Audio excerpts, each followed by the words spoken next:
बिस्मिल्लाहिर्रहमानिर्रहीम। अस्सलामु अलैकुम स्टूडेंट्स।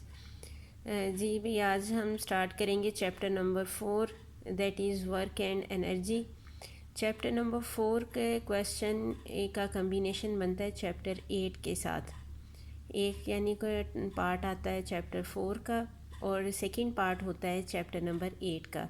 अगर लॉन्ग क्वेश्चन चैप्टर 4 का होगा तो उसके साथ न्यूमेरिकल 8th चैप्टर का होगा, और अगर 8th चैप्टर में से लॉन्ग क्वेश्चन आ जाता है फिर उसके साथ बी पार्ट न्यूमेरिकल चैप्टर 4 से होगा। ये इजी चैप्टर है और मैथमेटिकल पोर्शन इसमें ज़्यादा है, तो इसलिए आपने इसको लिख के प्रैक्टिस करनी है इसकी। वर्क एंड एनर्जी, वर्क का कॉन्सेप्ट ऑलरेडी आपने मैट्रिक क्लास में भी लिया होगा। वर्क डन क्या है, इसकी फ़िज़िकल डेफिनेशन क्या है। When force is applied on a body and it cover some displacement in the direction of force then work is done.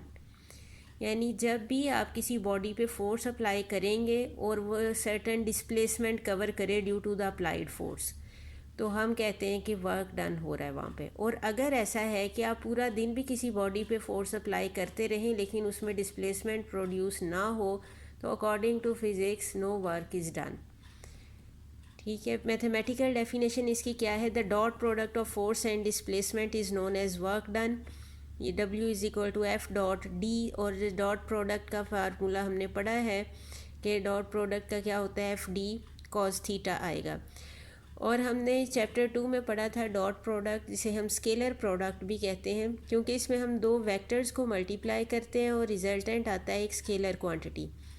तो यहाँ भी फोर्स और displacement are vector quantities and their resultant work is a scalar quantity. So work done is a scalar quantity and the SI unit of work is joule, and joule is equal to newton metre. Newton के unit है force का और metre unit है displacement का, and newton metre is equal to joule. Dimensions of work done are same as that of torque, that is ml square t raised to power minus 2. The formula of work done is equal to F dot D is applicable only if force is constant. ये जो work done का unit है joule, इसकी definition short questions में आ जाती है। Joule को हम कैसे डिफाइन करेंगे, work done will be 1 joule if 1 newton force is applied on a body and it covers the displacement of 1 metre. ठीक है, ये देखें वर्क डन का यूनिट है जाउल। 1 जाउल वर्क डन कब होगा, जब फोर्स भी 1 न्यूटन होगी और डिस्प्लेसमेंट भी 1 मीटर होगा। यानी work done will be 1 joule if 1 newton force acts on a body and it covers the displacement of 1 metre in the direction of force. आगे डिफरेंट केसेस है हमारे पास। वर्क डन पॉजिटिव भी हो सकता है, नेगेटिव भी हो सकता है, ज़ीरो भी, मैक्सिमम भी। अब हम ये डिफ़ाइन करेंगे कि पॉजिटिव कब होगा, नेगेटिव कब होगा, और वर्क डन मैक्सिमम और मिनिमम कब होगा। Positive work done will be positive if theta is equal to zero और ग्रेटर देन ज़ीरो, लेकिन ग्रेटर से होगा ज़ीरो से, लेस होगा 90 डिग्री से। यानी theta should be greater than 0 degree and less than 90 degree. उस केस में वर्क डन होगा पॉजिटिव। और इस केस में जैसा कि वर्क डन कब पॉजिटिव होता है, जब फोर्स और डिस्प्लेसमेंट एक ही डायरेक्शन में होते हैं, यानी जब थीटा 0 होता है उस वक्त वर्क डन होता है positive. Negative work done will B negative if theta is greater than 90 degree and less than और इक्वल टू 180 डिग्री। जब थीटा 90 डिग्री से ग्रेटर हो लेकिन 180 के इक्वल हो या 180 से लेस हो, तो उस वक्त वर्क डन होगा negative. When force and displacement are anti parallel. Maximum work done कब होता है, work done will be maximum if force is in the same direction as that of displacement, that is theta is equal to 0 degree. तो work done will be equal to F dot D, F D cos theta. यहाँ पे हम theta की value फिर put करेंगे 0 degree and cos 0 की value क्या होती है 1। So work done will be equal to F D. ये होगा मैक्सिमम वर्क डन जब फोर्स और डिस्प्लेसमेंट एक ही डायरेक्शन में होंगी। मिनिमम वर्क डन कब होगा? Work done will be minimum if force is anti parallel to displacement, that is W is equal to F D cos theta. Here theta will be 180 degree. जब दो vectors anti parallel होते हैं तो उनके दरमियान theta होता है 180 degree. So W will be equal to minus F D. Maximum value है प्लस एफ डी और मिनिमम वैल्यू है माइनस एफ डी। और वर्क डन ज़ीरो कब होगा? Work done will be zero if force and displacement are perpendicular to each other.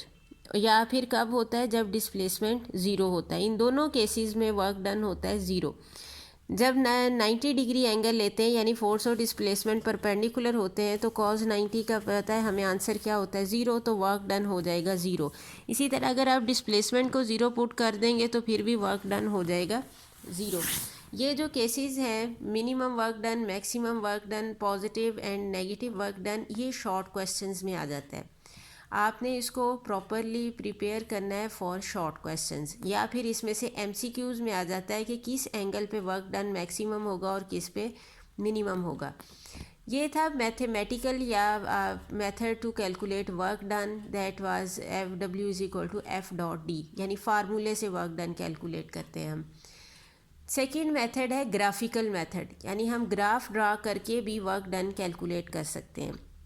और अगर force और displacement एक ही डायरेक्शन में हो, यानी आपने बॉडी पे हॉरिजॉन्टल ही फोर्स अप्लाई की और बॉडी ने डिस्प्लेसमेंट भी उसी डायरेक्शन में कवर किया, तो फिर हम ग्राफ ड्रा करते हैं F और D के दरमियान। और हमने क्या कहा, ये फार्मूला कब एप्लीकेबल होता है? जब फोर्स कांस्टेंट हो। जैसे हम कहते हैं 10 न्यूटन फोर्स अप्लाई की और ये 10 न्यूटन ही थ्रू आउट अप्लाई होती जा रही है। ये 10 न्यूटन फोर्स जो है वो फोर्स यानी कांस्टेंट है, और डिस्प्लेसमेंट चेंज होगा, फोर्स की वैल्यू चेंज नहीं होगी। तो फिर जो एरिया अंडर दिस कर्व होगा that will be equal to work done. जैसे ये क्या है, एक रेक्टेंगल बन गई है। एरिया ऑफ रेक्टेंगल का फार्मूला क्या होता है? Length multiply by width. तो यहाँ से फिर देखें वर्क, अगर हम लेंथ को विड्थ से मल्टीप्लाई करें तो विड्थ इसकी है F, लेंथ है L, तो F इंटू डी हो जाएगा और वर्क डन होता है F इंटू डी। यही हमने कहा था जब फोर्स और डिस्प्लेसमेंट ये देखें सेम डायरेक्शन में होते हैं तो वर्क डन क्या आया था हमारे पास? F D के इक्वल आया था। तो इस तरह से हम ग्राफिकल मेथड से भी कैलकुलेट कर सकते हैं। लेकिन अगर फोर्स और डिस्प्लेसमेंट सेम डायरेक्शन में ना हो, बल्कि फोर्स सर्टेन एंगल थीटा बना रही हो डिस्प्लेसमेंट के साथ, फिर हम ग्राफ ड्रा करते हैं F cos थीटा और D के दरमियान।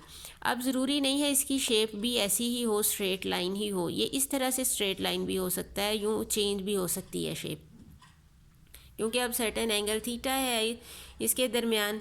लेकिन area under BT graph force displacement graph से ही हम लेंगे, इसमें भी वर्क डन, और वर्क डन होगा F cos theta into D के इक्वल होगा। यानी कि ये जनरलाइज्ड फार्मूला होगा फिर वर्क डन का, और ये स्पेसिफिक है जिसमें वर्क डन मैक्सिमम होगा। ये ग्राफिकल मेथड है वर्क डन कैलकुलेट करने का, जिसमें हम फोर्स और डिस्प्लेसमेंट के दरमियान ग्राफ ड्रा करते हैं और फिर उस ग्राफ के अंडर जो एरिया होता है that is equal to work done.